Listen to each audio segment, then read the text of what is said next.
قرآن مجید میں سورہ حدید اس اعتبار سے نہایت عظیم صورت ہے، نہایت عظیم صورت ہے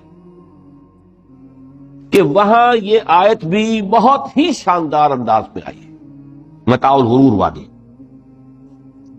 خاصی طویل آیت بن کر آئی ہے۔ اور جیسا کہ میں نے عرض کیا، 4 جگہ تو حیات دنیاوی کو کہا گیا ہے صرف لہو و لعب یا لعب و لہو،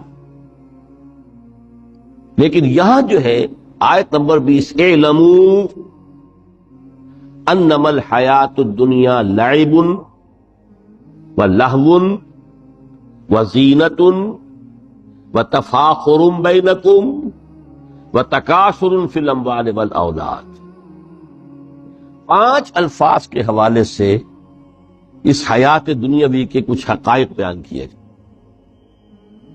عام طور پر سرسری طور پر لوگ گزر گئے ہیں، محاورتاً جب بھی آتا ہے معاملہ لہو لعب، لعب و لہو، وہ تو 4 جگہ ہے،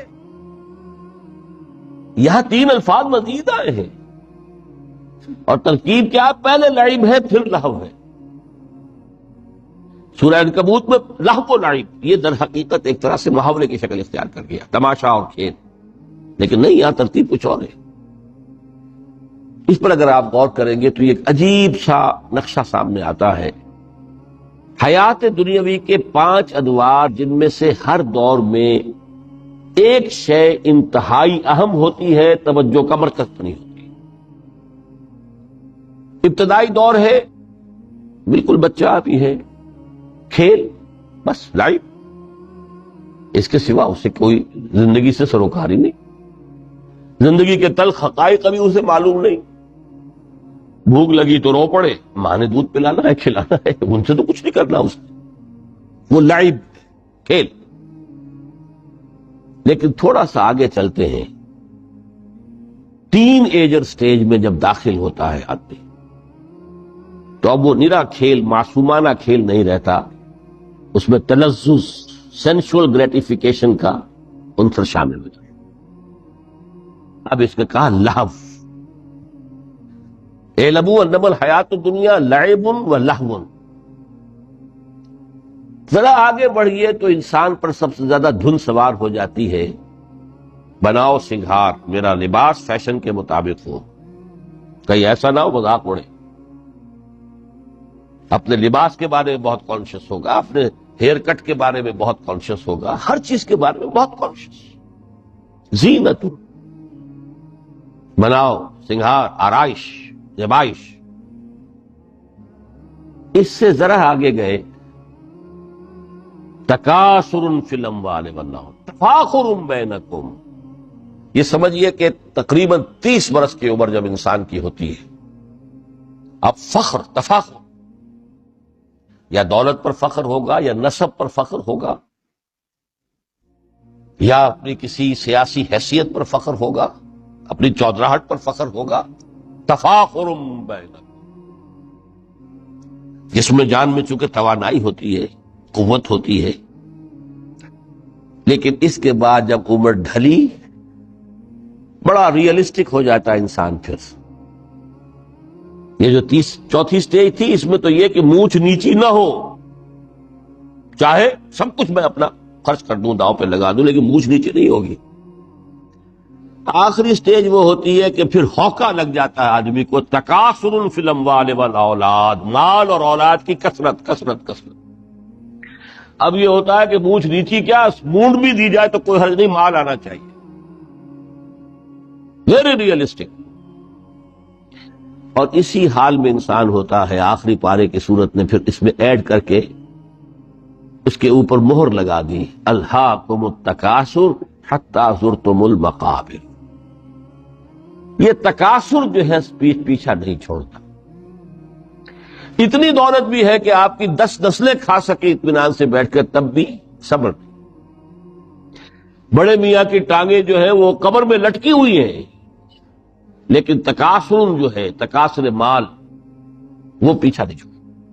حتی زرتم المقابر، یہاں تک کہ قبروں تک جاؤ، قبر میں اتار دیا جائے، جب تک ٹانگیں صرف لٹکی ہوئی ہیں اس وقت تک نہیں۔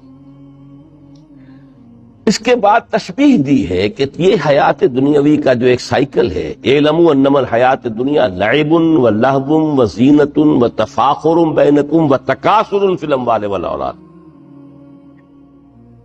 اب اس کو کمپیئر کیا ہے پلانٹ کنگڈم میں جو سائیکل چل رہا ہے.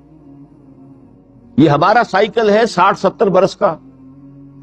بچہ پیدا ہوا، خوشیاں منائی گئی، پھر وہ لڑکپن سے، پھر ٹین ایجر سٹیج سے، پھر جوانی ہے، پھر ادھیڑ عمر ہے، اور پھر بڑھاپا ہے، اور پھر قبر میں اتارا جانا ہے. لیکن یہ کہ پلانٹ کنگڈم میں سائیکل چلتی ہے. کمثل غیث اعجب الکفار نباتہ ثم یہیج فتراہ مصفرا ثم یکون حطاما. یہ 4 سٹیج ہیں. جیسے بارش برستی ہے تو سبزہ نمودار ہوتا ہے، اور کاشتکار کو بڑا اچھا لگتا ہے. اس نے بیج بویا تھا، اس نے محنت کی تھی، اس نے ہل چلایا تھا. اعجب الکفار نباتہ، اس کو بہت اچھا لگتا ہے، دل باغ باغ ہو جاتا ہے. جیسے آپ کے یہاں بیٹا ہوا، پوتا ہوا، خوشیاں مناتے ہیں. کمثل غیث اعجب الکفار نباتہ ثم یہیج، پھر وہ فصل اپنی پوری قوت کو پہنچتی، فصل لہرا رہی ہے. فتراہ مصفرا، پھر وہ زرد ہو جاتی ہے. وہ ہریاول اب ختم ہوئی، اب فصل پک گئی ہے، اب وہ زردی پر آ گئی ہے. ثم یکون حطاما، پھر وقت آتا ہے اگر وہ خضرو گھاس ہے تو پھر وہ چورا چورا ہو کر پھر وہ مٹی میں مل جاتی ہے. اور اگر فصل ہے تو کھیتی کٹ گئی، اس کے بعد کیا رہ گیا وہاں؟ وہ چورا ہی رہ جاتا ہے باقی. یہ لائف کا سائیکل چل رہا ہے، 3 مہینے کا ہو، 4 مہینے کا ہو. یہ ہے پلانٹ کنگڈم کا. وہ ہے سائیکل انسانی زندگی کا. اب فرمائی ٹیپ کی بات جو ہے، وَفِي الْآخِرَةِ عَذَابٌ شَدِيدٌ وَمَغْفِرَةٌ مِّنَ اللَّهِ وَرِضْوَانٌ. دیکھو دنیا کی زندگی تو ان سٹیجز سے ہو کر گزر ہی جاتی ہے. جو پیدا ہوا ہے اس پر بڑھاپا بھی آئے گا، موت بھی. کل نفس ذائقۃ الموت، جو سورہ آل عمران کی 185ویں آیت کا پہلا جملہ. ہر انسان کو جو پیدا ہوا موت آ گئی. اب یہ ہے کہ وہ کہیں آپ نے محل میں گزار لی زندگی، کسی کٹیا میں گزار لی زندگی، کسی کی فٹ پاتھ پر گزر گئی زندگی. زندگی گزر جاتی ہے، گزرتی ہے، اور ان 5 سٹیجز میں سے ہو کر گزرتی ہے. آپ گندی گلیوں میں بچوں کو کھیلتے ہوئے دیکھتے ہیں، وہ بھی کھیل رہے ہوتے، نالیوں کے پانی کے اندر کھیل رہے ہوتے، ان کا بھی کھیل ہے. گندے جوہڑ میں کھیل رہے ہوتے. وہ تو ہے زندگی کی وہ سٹیج جو ہے کھیل کی ہے. کسی کے پاس بڑے قیمتی کھلونے ہیں، ان سے کھیل رہا ہے، کوئی اس طرح گلی ڈنڈا کھیل رہا ہے یا کچھ اور کھیل رہا ہے. لیکن وہ 5 سٹیجز تو آئیں گی.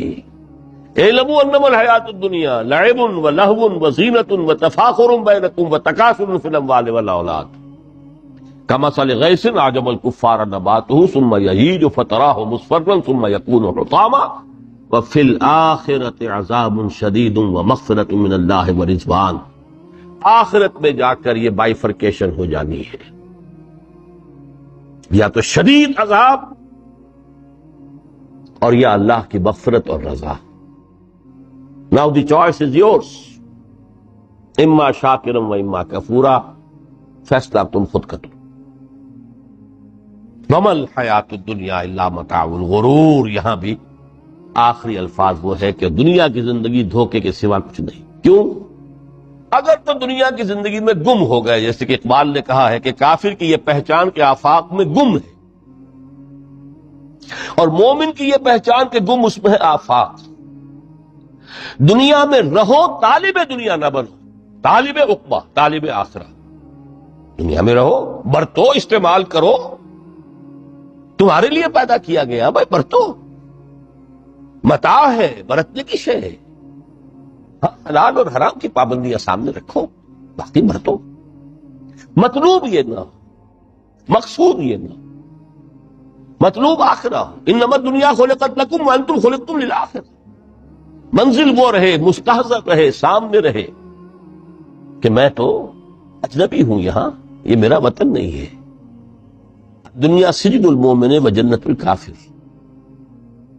جیسے کسی پرندے کو کسی پنجرے میں بند کر دیا گیا ہو، اس طرح ہمیں اس دنیا میں بھیج دیا گیا. اللہ کی مرضی، اس نے بھیجا ہے. جب تک وہ چاہتا ہم رہیں گے یہاں، لیکن ہمارا دل یہاں نہیں لگے گا. بازار سے گزرا ہوں، خریدار نہیں ہوں، طالب دنیا نہ، تب تو یہ کوئی دھوکے کا سودا نہیں، قطعاً نہیں، بالکل نہیں. حضور نے خود فرمایا مجھے تمہاری اس دنیا میں سے فلاں فلاں چیزیں بہت پسند ہیں. اور کس قدر ریئلسٹک ہیں. آپ نے عورتوں کے بارے میں فرمایا مجھے اس دنیا سے پسند ہے عورت. کوئی تصنع اور کوئی بھی تکلف اور کوئی خلاف فطرت بات نہیں کی محمد رسول اللہ صلی اللہ علیہ وسلم. آنکھوں کی ٹھنڈک میری نماز میں ہے، مجھے خوشبو پسند ہے. عورت کی طرف بھی آپ کا رجحان تھا. قرآن مجید میں آتا ہے نا، اے نبی اب کوئی اور نکاح آپ نہیں کریں گے. وَلَوْ أَعْجَبَتْكَ حُسْنُهُنَّ، چاہے ان کا حسن جو ہے وہ آپ کو اچھا لگے، اب اجازت نہیں ہے مزید، بس فل سٹاپ. جتنے نکاح ہو چکے. تو یہ دنیا کو حضور نے صلی اللہ علیہ وسلم دنیا پر سوار رہو، دنیا کو اپنے اوپر سوار نہ ہونے دو. بس بات صرف یہ ہے. کافر کی یہ پہچان کہ آفاق میں گم ہے. اسی لیے سورہ کہف کا ایک مرکزی مضمون ہے، پہلے رکوع میں بات آتی ہے اِنَّا جَعَلْنَا مَا عَلَى الْأَرْضِ زِینَةً لَهَا لِنَبْلُوَهُمْ أَيُّهُمْ أَحْسَنُ عَمَلًا. ہم نے اس دنیا پر جو کچھ ہے، یہ اسکائی اسکریپرز بن گئے ہمارے زمانے میں، اور یہ شاندار بلڈنگز ہیں، اور یہ کچھ ہے، ہم نے زینت اور زیبائش اور آرائش بنا دیا ہے تاکہ آزمائیں. انہی کے حسن کے شکار ہو جاتے ہو اور ان کے پرستار بن کر رہ جاتے ہو. رخ روشن کے آگے شمع رکھ کر وہ یہ کہتے ہیں ادھر جاتا ہے دیکھیں یا ادھر پروانہ آتا ہے. پھر بھی اللہ ہی کے عاشق بنے رہو، اللہ ہی سے محبت کرو تو کامیاب ہو گئے. دنیا کو برتو. اگر دنیا یہ عروس ہزار داماد جو ہے، اگر کہیں یہ محبوبہ بن گئی تو کیا ختم. اچھا دیکھیے اس سورہ حدید میں اب یہ دنیا کی حقیقت کو اس طرح بیان کر کے دو نتیجے جو اس سے نکلتے ہیں ان کو علیحدہ علیحدہ بیان کر دیا. ایک نتیجہ جو میں بیان کر چکا، رہبانیت، ترک دنیا،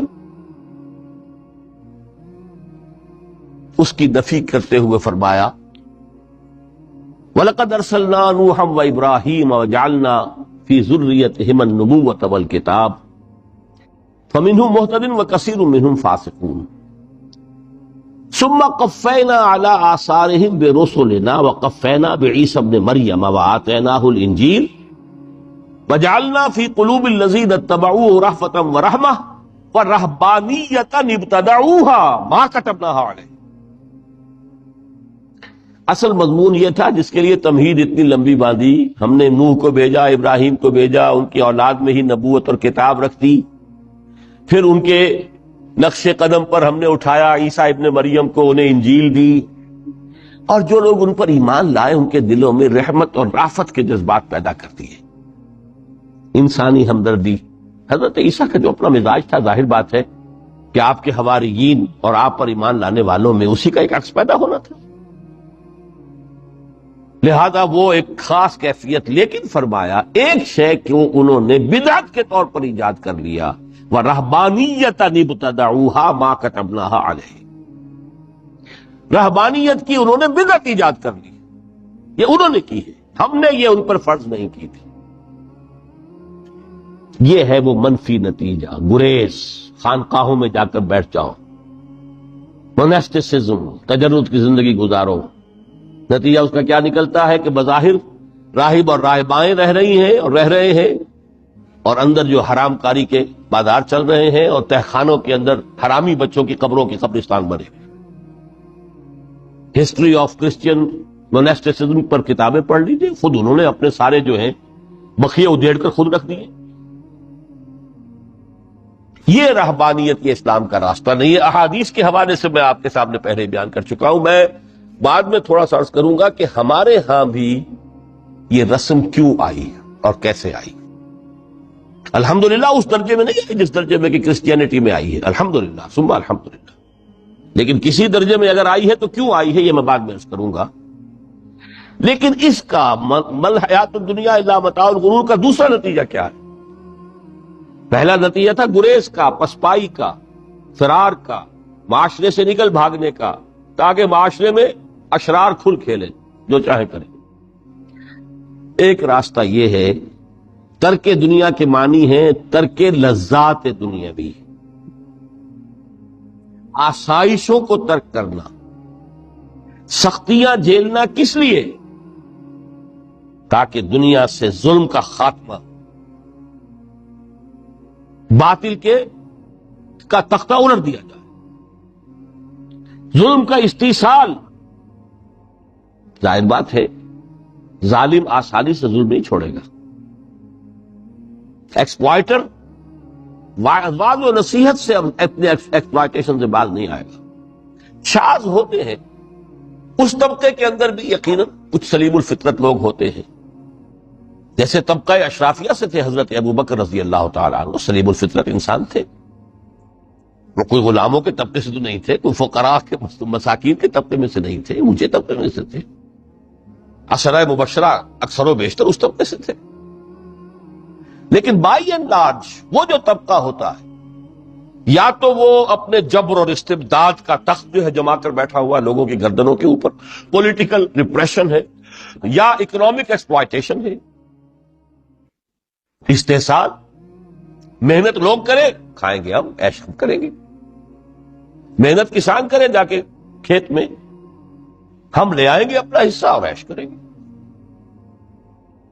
یا کوئی سوشل ڈسکریمنیشن ہے، یہ اونچا ہے یہ نیچا ہے، یہ تو پیدا ہی ہوا ہے شودر، یہ اس سے نکل ہی نہیں سکتا، اور یہ پیدا ہوا برہمن تو اونچا ہے۔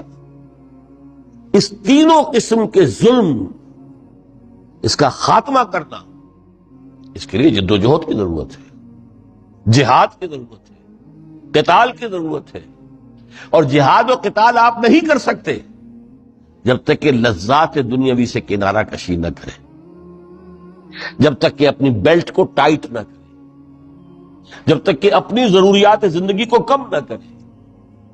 ضروریات زندگی کم کریں گے تو تفریغ الاوقات ہوگا، جو تبلیغی بھائیوں کی اصطلاح ہے بہت اہم، اپنے وقت کو فارغ کر سکیں گے۔ اس وقت کو فارغ کریں گے تو پھر وہ جد و جہد، وہ محنت، وہ جہاد، اس کے لیے آپ کے پاس وقت ہوگا، اس کو آپ لگا سکیں گے۔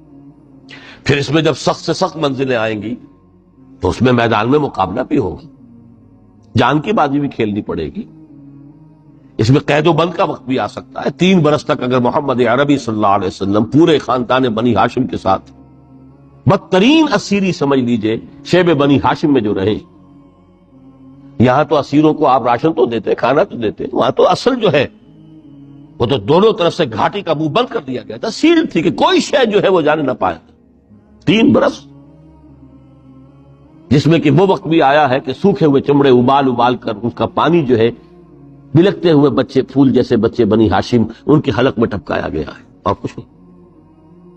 کچھ تھے لوگ، حکیم بن حزام جیسے رضی اللہ تعالیٰ عنہ، بعد میں ایمان بھی لے آئے۔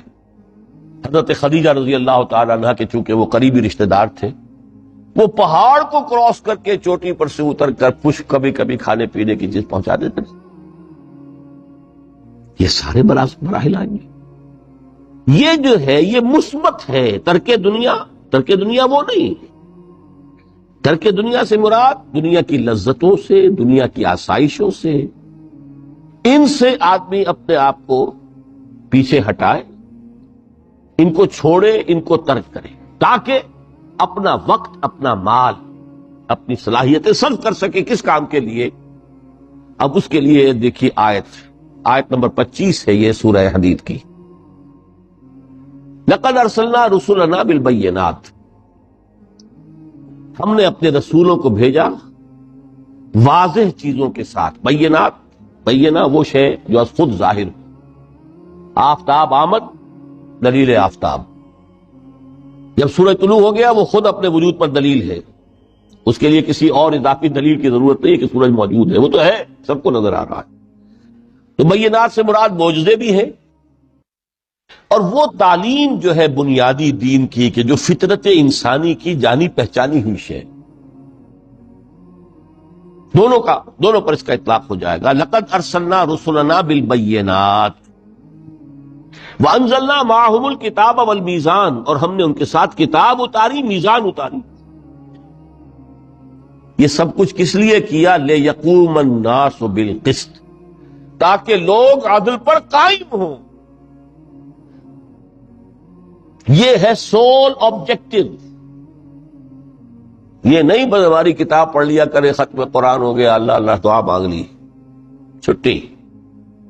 قائم کرو اس کو، وہ میزان عدل نصب کرو، ہر ایک کو وہی تل کر ملے جو اس کا حق ہے، اور ہر ایک سے وہ لیا جائے کہ جو اس کے ذمہ واجب ہے۔ اگر یہ نہیں تو بابا پھر سب کہانیاں ہیں، شریعت اور دین اور نماز اور روزہ اور حج، کوئی حیثیت ان کی نہیں۔ اچھی طرح سن لیجئے میری بات، قرآن مجید میں کہلوایا گیا حضور سے، قل یا اہل الکتاب لستم علی شیء حتی تقیموا التوراۃ والانجیل وما انزل الیکم من ربکم۔ اے نبی ان سے کہہ دیجئے، اے کتاب والو تمہاری کوئی حیثیت ہی نہیں، ہماری نگاہوں میں تمہارا کوئی مقام ہی نہیں، جب تک کہ تم قائم نہیں کرتے تورات کو اور انجیل کو اور جو کچھ کے نازل کیا گیا تمہاری طرف، تمہارے رب کی طرف سے۔ قائم کرو، پھر آؤ ہم سے بات کرو، ہم سے دعا کرو، ورنہ دفع ہو جاؤ۔ Nothing doing. They don't care for you. لستم علی شیء حتی تقیموا التوراۃ والانجیل وما انزل الیکم من ربکم۔ اب قانون خداوندی تو بدلتا نہیں ہے، نہ فرام پرسن ٹو پرسن، نہ فرام نیشن ٹو نیشن، نہ فرام امہ ٹو امہ، اٹل ہے۔ ولن تجد لسنت اللہ تبدیلا ولن تجد لسنت اللہ تحویلا۔ سنت اللہ تو ایک ہے۔ اب اس آیت کو ذرا پڑھیے، قل یا اہل القرآن لستم علی شیء حتی تقیموا القرآن وما انزل الیکم من ربکم۔ کہہ دو اے محمد کہ اے قرآن والو تمہاری کوئی حیثیت نہیں ہے ہمارے سامنے جب تک کہ تم قرآن کو قائم نہیں پڑھ لو اور اس کے قرات کے مقابلے منعقد کرا لو اور سونے کے تاروں سے اسے لکھ لو اور اس کو جو چاہو کر لو، کوئی حیثیت نہیں۔ قائم کرو اس قرآن کو، اس کے نظام کو، اس کے قانون کو، جو حضرت ابوبکر نے فرمایا تھا، پہلا خطبہ جو دیا ہے آپ بیعت خلافت کے بعد، تم میں ہر قوی میرے نزدیک ضعیف ہوگا جب تک کہ اس سے حق وصول نہ کرے، اور ہر ضعیف قوی ہوگا جب تک کہ اسے اس کا حق دلانا۔ سورہ شورى میں حضور سے کہلوایا گیا، قل وَأُمِرْتُ لِأَعْدِلَ بَيْنَكُمْ، مجھے یہ حکم ہوا ہے کہ میں تمہارے مابین عدل قائم۔ میں واعظ بن کر نہیں آیا، میں بدھ مت کے بھکشو بنانے کے لیے نہیں آیا تمہیں۔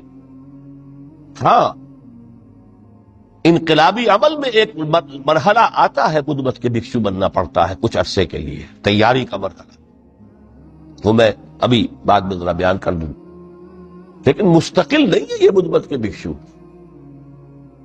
یہ بدمعاش جس طرح چاہیں کھل کھیلیں، ظالم جس طرح چاہیں لوگوں پر ظلم کرتے رہیں، تشدد اور جبر کا جس طرح سے چاہے معاملہ کرے، استحصالی نظام جس طرح ہوتا ہے چلتا رہے۔ شاہ ولی اللہ دہلوی رحمۃ اللہ علیہ کے الفاظ میں، انسانوں کی عظیم اکثریت ڈھور ڈنگر بن جائے، صبح سے لے کے شام تک کمر توڑ دینے والی مشقت کے بعد بمشکل 2 وقت کی روٹی ملتی ہو، اس کا کبھی خیال اسے اللہ کا آئے گا؟ کبھی اللہ سے لو لگا سکے گا؟ دنیا نے تیری یاد سے بیگانہ کر دیا تو اس سے بھی دل فریب ہے غم روزگار کے۔ اس لیے حضور نے فرمایا، کاد الفقر ان یکون کفرا، یہ فقر جو ہے یہ تو انسان کو کفر تک پہنچا دے۔ عدل قائم کرو۔ تو دیکھیے یہ آیت انتہائی گمبھیر آیت ہے قرآن مجید کی سورہ حدید کی، جس طرح وہ آیت متاع الغرور والی جس شان کے ساتھ سورہ حدید میں آئی ہے، اعلموا انما الحیات الدنیا لعب ولہو وزینۃ وتفاخر بینکم وتکاثر فی الاموال والاولاد کمثل غیث اعجب الکفار نباتہ ثم یہیج فتراہ مصفرا ثم یکون حطاما وفی الآخرۃ عذاب شدید ومغفرۃ من اللہ ورضوان وما الحیات الدنیا الا متاع الغرور۔ لیکن اس کا نتیجہ کیا نکلنا چاہیے؟ لقد ارسلنا رسلنا بالبینات، وَأَنزَلْنَا مَعَهُ الْكِتَابَ وَالْمِيزَانَ لِيَقُومَ النَّاسُ بِالْقِسْطِ. Now prepare for the shock. میرے نزدیک، میرے علم کی حد تک شاید دنیا کی کوئی انقلابی کتاب نہ ہو جس نے اس قدر عریاں طور پر کھل کر یہ کہا ہو کہ ظالموں کی سرکوبی کرو، کچلو ان کے سر. وَأَنزَلْنَا الْحَدِيدَ، ہم نے لوہا بھی اتارا ہے. ایک وقت آتا ہے ظلم نہیں ختم ہوتا جب تک کہ لوہے کی طاقت ہاتھ میں نہ آئے. انزلنا الحدید، ہم نے صرف کتاب ہی نہیں اتاری ہے، لوہا بھی اتارا ہے. فیہ باس شدید، اس میں جنگ کی صلاحیت ہے. ومنافع للناس، لوگوں کے لیے کچھ اور منفعتیں بھی ہیں. کوئی توا، پرات، چمٹا یہ بھی بنا لو، ٹھیک ہے، لیکن اصلاً یہ اسلحہ کے لیے. وانزلنا الحدید، اسی تو سورہ حدید کا نام حدید ہے. فیہ باس شدید ومنافع للناس ولیعلم اللہ من ینصرہ ورسلہ بالغیب. اللہ دیکھنا چاہتا ہے کون ہے اس کے وفادار بندے اس لوہے کی طاقت کو ہاتھ میں لے کر مدد کرتے ہیں اس کی اور اس کے رسولوں کی غیب میں ہونے کے باوجود. ان اللہ قوی عزیز، ویسے اللہ قوی ہے، عزیز ہے. آنے واحد میں کفر کو ختم کر دے جب چاہے، آنے واحد میں ظالموں کا ظلم جو ہے وہ ختم کر کے رکھ دے. وہ سب کچھ کر سکتا ہے، لیکن پھر تمہاری آزمائش کیسے ہوگی؟ کیسے معلوم ہوگا ہوز ہو، کس کا کیا مقام تھا، کس کے پاس کتنا یقین کا سرمایہ تھا، کس کے ایمان کی گہرائی اور گہرائی کا کیا عالم تھا، کس نے ہمارے دین کے لیے کیسی کیسی قربانیاں جھیلی ہیں. یہ ہے ترک دنیا جو موسٹ پروفاؤنڈ ہے، نتیجہ خیز ہے، خیر کو وجود میں لانے کے لیے ہے. لیکن اس کی مثالیں موجود ہیں. حضرت مصعب بن عمیر رضی اللہ تعالی عنہ ایام جاہلیت میں کہا جاتا ہے ان کا جوڑا جو ہے شام سے تیار ہو کر آتا تھا. جیسے کبھی مشہور ہے کہ پنڈت نہرو کا بھی کپڑے سل کر آتے تھے پیرس سے. موتی لال نہرو کا بیٹا، اور موتی لال نہرو وہ تھا کہ وائس رائے کی پہلی کار آئی ہے ہندوستان میں تو دوسری کار موتی لال کی آئی. اس کا بیٹا، اس کے کپڑے پیرس سے سل کر آئے. مصعب بن عمیر کے کپڑے شام سے تیار ہو کر آئے، اور وہ ہمیشہ عطر میں بسے ہوئے ہوتے. یہاں سے گزر گئے، معلوم ہوا کہ پوری گلی جو ہے وہ مہک اٹھی. معلوم ہو جائے کہ مصعب گزرا ہے یہاں سے. ایمان لائے محمد رسول اللہ صلی اللہ علیہ وسلم. باپ فوت ہو چکا تھا، اس کی چھوڑی ہوئی دولت تھی، ماں تھی، لیکن وہ خاندان کا نظام، چچا تھا سربراہ، وہ بدترین کافر. اس نے پہلے سمجھایا ہوگا 100 طریقے آزما کے، پھر آخری بار اس نے آزمایا یہ جس دولت کے اوپر تم عیش کر رہے ہو تمہارے مشرک باپ کی دولت ہے، نکل جاؤ گھر سے. انہوں نے سمجھا تھا جیسے سورہ صافات میں آتا ہے فارادوا بہ کیدا فجعلناہم الاسفلین. انہوں نے حضرت ابراہیم کے بارے میں سمجھا تھا جب دیکھیں گے کہ آگ تیار ہو رہی ہے اور یہ اس میں مجھے ڈال دیں گے تو سب یہ نشہ حرن ہو جائے گا، یہ توحید وحید سب ہوا ہو جائے گی. لیکن ہوا کیا؟ بے خطر کود پڑا آتش نمرود میں عشق، عقل ہے محو تماشائے لب بام. اس نے تو یہ دھمکی دی تھی کہ دن میں تارے نظر آ جائیں گے مصعب کو، ناز و نام میں پلا ہوا انسان، اسے کہہ دیا جا نکل جاؤ گھر سے. اٹھ کر چلنے لگے. اس کا تیش جو ہے اور اچھا یہ کپڑے بھی اسی مشرک باپ کے ہیں، اتارو ان سب. مادر زاد برہنہ ہو کر گھر سے نکلے. مادر زاد پھر وہی ہے کہ جن کے نام قرائے فال بنا میں من دیوانہ زدند. بیعت عقبہ اولا ہوئی ہے، لوگوں نے کہا کہ ہمیں کوئی مقری دیجئے قرآن پڑھانے والا جو ہمیں قرآن پڑھائے. حضور نے فرمایا جاؤ مصعب. وہ مصعب وہاں جا کر مدینے میں المقری بن گئے. جا المقری، وہ آ رہا پڑھانے والا. اور 1 سال کی محنت، دعوت اور تبلیغ اور قرآن کے پڑھانے کے نتیجے میں اگلے سال 75 افراد لا کر حضور کی جھولی میں ڈال دیں. یہ مصعب ہے. شہادت ہوئی ہے غزوہ بدر میں. ایک مرتبہ اس سے پہلے کا واقعہ بھی ہے کہ حضور مسجد میں تشریف فرما تھے، سامنے سے حضرت مصعب گزرے، ایک پھٹا ہوا سا کمبل جسم کے گرد لپیٹا ہوا، حضور کی آنکھوں میں آنسو آ گئے. از کجا تاب کجا، یہ دیوانہ جو ہے اللہ کا اور رسول کا اور دین کا کہاں سے کہاں پہنچ گیا. غزوہ احد میں علم ان کے ہاتھ میں ہے، جس ہاتھ میں علم ہے باہر پڑا، کٹ گیا، دوسرے سے پکڑا، اس کو بھی کٹ گیا، پھر دونوں جتنے بچ گئے تھے حصے ان سے سنبھالا، پھر شہید ہو گئے. جسم پر صرف ایک چادر تھی، اوپر سے جسم ننگا تھا، صرف سطر کے لیے چادر. دفن کرنے لگے تو مسئلہ ہی پیش آ گیا کہ چونکہ شہید کے تو کفن جو ہے اس کا اپنا جو بھی لباس پہنا ہو شہادت کے ہو. حضور سے کہا گیا کہ حضور مصعب کی چادر تو اتنی چھوٹی ہے کہ سر ڈھانپتے ہیں تو پیر کھل جاتے ہیں، پیر ڈھانپتے ہیں تو سر کھل جاتے ہیں. فرمایا سر کو چادر سے ڈھانپ دو اور پیروں پر اذخر گھاس لا کر ڈھانپ دو، یہ آخری لباس نصیب ہوا ہے. یہ ترک دنیا ہے. ترک دنیا بئی معنی مثبت عمل کے لیے، جہاد کے لیے، قتال کے لیے، اللہ کی راہ میں جد و جہد کے لیے اپنے معاشی معاملے کو پیچھے رکھنا، کم کرنا، کم سے کم تر کرتے چلے جانا، اور زیادہ سے زیادہ وقت، زیادہ سے زیادہ مال، زیادہ سے زیادہ صلاحیت نکالتے چلے آنا دین کی جد و جہد کے لیے. یہ ہے در حقیقت کہ جو ترک دنیا ہے پروفاؤنڈ، نتیجہ خیز، ظلم کے استحصال کے لیے، حق کا بول بالا کرنے کے لیے، عدل کے نظام کو برپا کرنے کے لیے یہ جد و جہد کی جائے. یہ ہے مثبت نتیجہ کہ جس کی طرف قرآن ہمیں لانا چاہتا ہے. ورنہ آج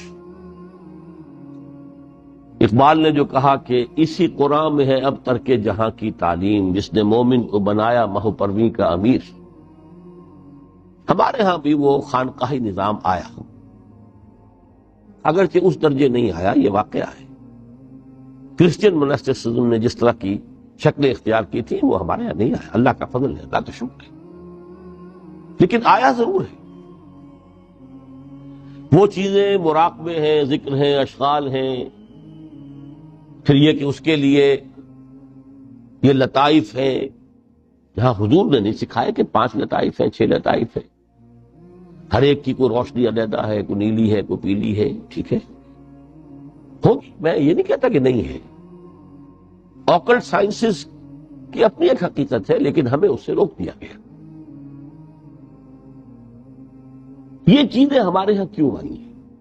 یہ ہے اصل میں کچھ لوگ جو اس پورے تصوف کے سلسلے کو کہہ دیتے ہیں کہ یہ ہے ہی خلاف اسلام اور یہ غلط ہے اور یہ بالکل ایک نیا دین ہے. نہیں، یہ بات پوری ہمدردی کے ساتھ سمجھنا چاہیے کہ یہ کیوں آیا.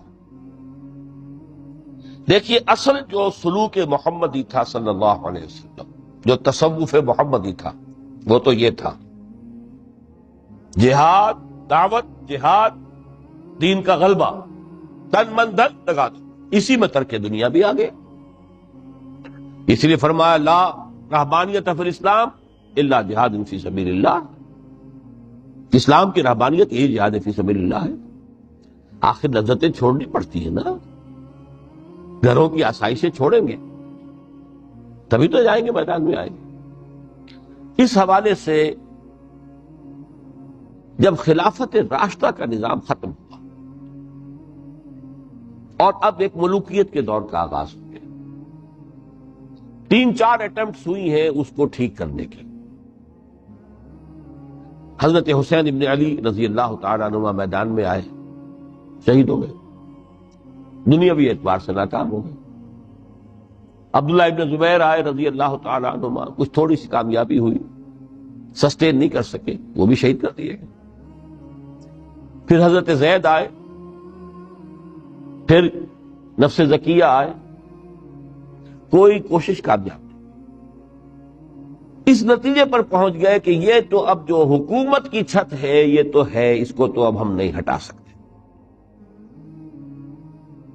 جب حکومت کو چھت کو نہیں ہٹا سکتے تو اب جہاد اور قتال کا راستہ تو بند ہو گیا ہے، تو مسلمان نا کلمہ گو ہے، چاہے خود فاسق و فاجر بھی ہوں، لیکن نافذ تو شریعت کے احکام کر رہے ہیں، اس حوالے سے ہاتھ بند گئے۔ اس وقت پھر یہ ہے کہ جو تزکیہ نفس کے لیے یہ طریقے اختیار کیے گئے، شارٹ آف جہاد فی سبیل اللہ، شارٹ آف قتال فی سبیل اللہ۔ یوں سمجھیے کہ اگر کوئی درخت جو ہے یہاں پر آپ اس کو اگائیں تو چھت تک تو وہ جائے گا، لیکن چھت کے اوپر چھت کو پھاڑ تو نہیں سکتا نا، وہ پھر مڑ جائے گا۔ یہ ڈیفلیکشن ہوئی ہے ہمارے ہاں، جس سے کہ یہ خانقاہی نظام وجود میں آئے۔ کچھ خیر تو لوگوں کو سکھاتے رہو، کچھ تزکیہ نفس کی تعلیم تو دیتے رہو، اور ان میں پھر یہ ہے کہ مشرق اور مغرب سے آنے والے نظریات اور طریقے جو ہے وہ بھی شامل ہوں۔ ہندوستانی جو تصوف کے مختلف یہاں پر معاملات تھے، اور ادھر سے یونانی اور نیو پلیٹونک وہ نظریات آ گئے۔ لیکن آج کا دور جو ہے وہ سمجھ لیجئے دو اعتبارات سے بہت مختلف ہو چکا ہے۔ اب پھر ضرورت ہے سلوک محمدی کی صلی اللہ علیہ وسلم۔ کیوں؟ اگرچہ حکومت مسلمانوں کی ہے لیکن اسلامی قانون نافذ نہیں ہے۔ اس وقت یہ تھا کہ حکومت مسلمانوں کی تھی، اگرچہ وہ اس معنی میں آئیڈیل اسلامی حکومت نہیں تھی کہ امرہم شورا بینہم، مسلمانوں نے منتخب کیا ہوتا، نہیں، وہ ایک موروثی نظام چل پڑا، ایک قبیلے کی عصبیت جو ہے وہ اس کے پشت پناہ بن گئی، ایک نظام چل رہا ہے، لیکن قانون اسلام کا نافذ تھا۔ قاضی تھے، مفتی تھے، فیصلے وہی ہو رہے تھے۔ آج یہ کہ اگرچہ حکومت مسلمانوں کی ہے، قانون جو ہے قرآن کا نافذ نہیں ہے۔ اور نمبر دو، آج انسان کا جو سوشل کانشسنس ہے، اجتماعی شعور، وہ ترقی کر کے اس سطح تک پہنچ چکا ہے کہ ہر شہری کو حق حاصل ہے کہ نظام کو بدلنے کی کوشش کرے۔ پہلے یہ ہوتا تھا کہ آپ نظام کی اصلاح کرنے کے لیے کھڑے ہوئے تو سمجھتے تھے کہ یہ حکومت کو ختم کرنا چاہتے ہیں، یہ باغی ہے۔ حضرت حسین کو باغی کہا گیا رضی اللہ تعالی عنہ۔ اب باغی جو ہے واجب القتل ہے، اسی لیے تو آخر کلمہ گو تھے وہ جنہوں نے شہید کیا حضرت حسین کو رضی اللہ تعالیٰ عنہ۔ اس وقت تک یہ کانسیپٹ تھا ہی نہیں کہ اسٹیٹ علیحدہ شے ہے، گورنمنٹ علیحدہ شے ہے۔ We are against the government, not against the state. آج تصور جو ہے بالکل کلیئر کٹ ہو گیا ہے۔ ہم وفادار ہیں ریاست پاکستان کے، حکومت پاکستان کے نہیں۔ حکومت پاکستان کو بدلنا ہمارا حق ہے، اور اس بدلنے کے دو طریقے ہیں، یا ایک انتخابات کا ذریعہ ہے یا پھر ایجیٹیشن کا ذریعہ ہے، بشرطے کہ ایجیٹیشن پیسفل ہو، توڑ پھوڑ نہ ہو، کسی کی جان اور مال اور پراپرٹی کو کوئی نقصان نہ پہنچایا جائے، خود مرنے کو تیار ہو جائے، گولیاں چلیں، جیلوں میں جائیں، ایجیٹیٹ کریں، اگر جیلیں بھر جائیں گی، اگر گولیاں مار مار کر جو ہے فوج ایک وقت میں آ کر کہہ دے گی، جیسے کہ بھٹو کے زمانے میں کہہ دیا تھا، جبکہ اس نے کہا تھا میری کرسی بہت مضبوط ہے، لیکن جب بریگیڈیئر محمد اشرف گوندل ہی ٹک دی لیڈ، پھر 3 اور آگے بریگیڈیئر ان کے ساتھ مل گئے۔ We are going to shoot no more, go and have a political settlement. اپنی قوم کے اوپر کہاں تک ہم گولیاں برسائیں گے؟ Who are they? They are our kith and kin. We are not an occupation army. Jallianwala Bagh میں اگر 5000 مر گئے یا جتنے بھی مرے تھے، جنرل ڈائر کو کائے کا دکھ؟ وہ ہندو تھے یا مسلمان تھے یا سکھ تھے، ہندوستانی تھے۔ کہ یہاں تو جن کو ہم مار رہے ہیں وہ کون ہے؟ پاکستانی ہے۔ ہو سکتا ہے جو گولی چلا رہا ہے اسی کا کوئی بھانجا بھتیجا جو ہے اس موب کے اندر موجود ہے سامنے۔ یہ راستے دونوں اس وقت کھلے ہوئے۔ الیکشن کا پروسیس جو بھی لوگ سمجھتے ہیں کہ اس کے ذریعے سے یا سمجھتے رہے ہیں، آج تو میں سمجھتا ہوں کہ وقت آ چکا ہے کہ تقریباً اس پر کنسنسس ہو چکا ہے کہ الیکشن کے ذریعے سے نظام نہیں بدل سکتے۔ چہرے بدل جائیں گے، ہاتھ بدل جائیں گے، اس لیے کہ جو بھی پولیٹیکو سوشو اکنامک سسٹم ہے، بہتر سے بہتر الیکشن بھی ہوگا تو وہی ریفلیکٹ کرے گا۔ جاگیردار ہے تو 80% جاگیردار ہی بیٹھے ہوں گے آپ کی نیشنل اسمبلی میں، تو وہ زمینداری اور جاگیرداری جو ہے اس کو ختم ہونے دیں گے۔ ایجیٹیشن کا راستہ ہے، لیکن یہ کہ وہ ایجیٹیشن کرنے کے لیے پہلے میدان میں وہ لوگ آئیں جو اپنی ذات پر اپنے گھر میں دین نافذ کر چکے ہوں، اپنی معاش کو پاک کر چکے ہوں، اپنی معاشرت کو درست کر چکے ہیں۔ یہ دو کام اگر نہیں کیے تو بہتر ہے گھر میں بیٹھے رہیں، باہر نہ نکلے، دین کا نام نہ لیں، وہ دین کو بدنام کریں گے۔ یہ مرحلہ طے کر لے اور پھر ایک بنیان مرصوص بن کر نہیں عن المنکر بالید، جب تک طاقت کافی نہیں ہے اس وقت تک دعوت ہے، تبلیغ ہے، خوش آمد ہے۔ وَلْتَكُن مِّنكُمْ أُمَّةٌ يَدْعُونَ إِلَى الْخَيْرِ وَيَأْمُرُونَ بِالْمَعْرُوفِ وَيَنْهَوْنَ عَنِ الْمُنكَرِ وَأُولَٰئِكَ هُمُ الْمُفْلِحُونَ۔ یہ سب زبان سے ہوگا، ہاتھ سے نہیں۔ جب طاقت کافی ہوگی تو اب ہاتھ سے ہو۔ اب ہم یہ کام نہیں چلنے دیں گے، اب یہ بینک نہیں چلیں گے، گھیراؤ کریں گے، نہیں چلنے دیں گے۔ یہ اخبارات میں جو فحاشی کے سمجھیے کہ وہ رنگین صفحات نہیں نکلنے دیں گے، پکیٹنگ ہو جائے گی۔ کئی دن تک کراچی میں جنگ کا گھیراؤ کیا گیا تھا MQM کی طرف سے، اور صرف یہ بات تھی کہ ہماری خبریں صحیح شائع نہیں کر رہا ہے۔ جب نہیں نکلنے دیا گیا جنگ، اس کے بعد صورت یہ ہو گئی کہ الطاف صاحب کو چھینک بھی آتی تھی تو پہلے صفحے میں لکھا ہوتا تھا۔ لیکن کریں نا، میدان میں آئے گا لوگ۔ یہ ہے اصل میں وہ تصوف کہ جو اب بالکل سلوک محمدی صلی اللہ علیہ وسلم کا جو اصل سلوک تھا، وہ تصوف تھا، وہ ترک دنیا، مالی ولی دنیا، انما مثلی کراکب استظل تحت شجرۃ ثم راح فترکھا۔ اس کے ضمن میں فرمایا گیا ہے سورہ توبہ کی میں آیت نمبر 24 آپ کو سنا، فرمایا قل ان کان آباؤکم وابناؤکم واخوانکم وازواجکم وعشیرتکم واموال اقترفتموها وتجارۃ تخشون کسادها ومساکن ترضونها احب الیکم من اللہ ورسولہ وجہاد فی سبیلہ فتربصوا حتی یاتی اللہ بامرہ واللہ لا یہدی القوم الفاسقین۔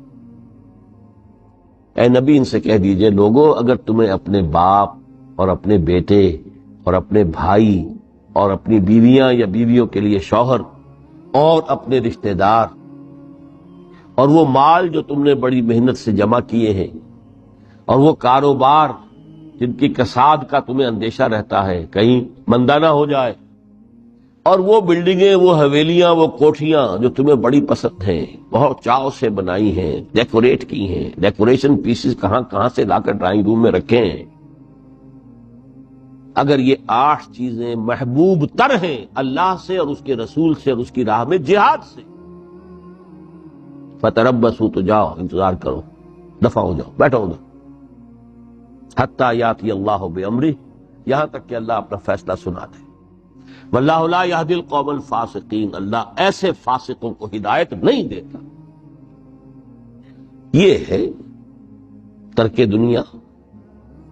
یہ ساری محبتیں جو ہے جیسے علامہ اقبال نے کہا، یہ مال و دولت دنیا، یہ رشتہ و پیوند، بتان وہم و گما لا الہ الا اللہ۔